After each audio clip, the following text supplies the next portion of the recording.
చాగలమర్రి గ్రామంలో జూన్ 4వ తేదీ ఎన్నికల ప్రక్రియ విడుదల కావడంతో అందులో భాగంగా ముందు జాగ్రత్త చర్యలు అయినటువంటి ఎలాంటి అవాంఛనీయ సంఘటనలు చోటు చేసుకోకుండా పాత బస్టాండ్ రిక్వెస్ట్ స్టాప్ పెద్ద మాకడం మీదుగా గాంధీ సెంటర్ వరకు సాయుధ బలగాలతో కవాత్ నిర్వహించారు.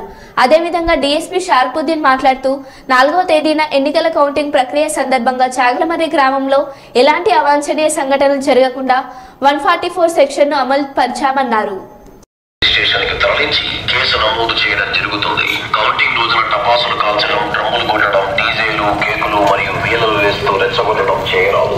ఒకరికొకరు రంగులు వేసుకోవడం, వేరే వారి పైన రంగులు చల్లడం చేయరాదు. సోషల్ మీడియాలో లేదా ఇతర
ఓకే క్యారీ అంత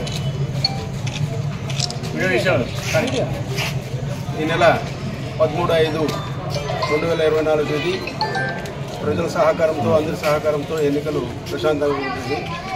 రేపు నెల అంటే 4/6/24 తేదీ కౌంటింగ్ మొదలవుతుంది. 8 నుంచి సాయంత్రం రిజల్ట్స్ వచ్చిన తర్వాత కౌంటింగ్ జరుగుతుంది.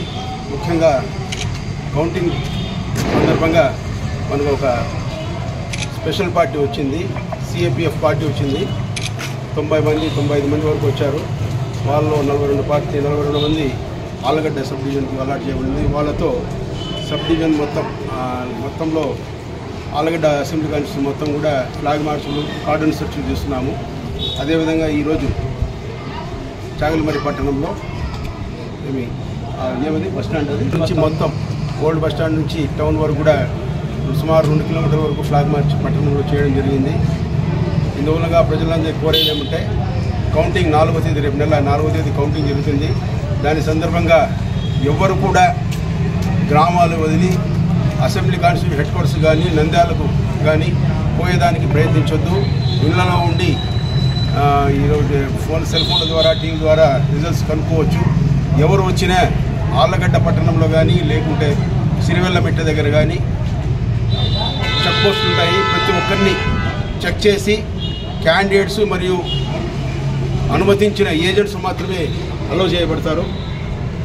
అదేవిధంగా రిజల్ట్స్ వచ్చిన తర్వాత కూడా ఎవరు కూడా సంబరాలు చేసుకునే దానికి లేదు. 144 సెక్షన్ 30 పోలీస్ యాక్ట్ ఉంది. ఏం చేసుకోవాలన్నా ఊరేగింపులు కానీ ఉత్సవాలు కానీ ఏం చేసుకోవాలన్నా పర్మిషన్ కంపల్సరీ, కాబట్టి పర్మిషన్ ఇవ్వబడవు. అదేవిధంగా 144 సెక్షన్ ఉంది కానీ 4 కంటే ఎక్కువ కూడా భూమి కూడా ఎక్కడ ఉండకూడదు. భూమి కూడా ఉంటే చట్ట ప్రకారం యాక్షన్ తీసుకుంటాము. కాబట్టి ప్రజలు ఎన్నికల్లో ఏ విధంగా సహకరించినారో అదేవిధంగా కౌంటింగ్ అప్పుడు కూడా సహకరించాలి. అదేవిధంగా ఎక్కడ కూడా గలాటాల్లో పాల్గొనవద్దు అని ముఖ్యంగా మీ ద్వారా మేము విన్నవించుకుంటున్నాం.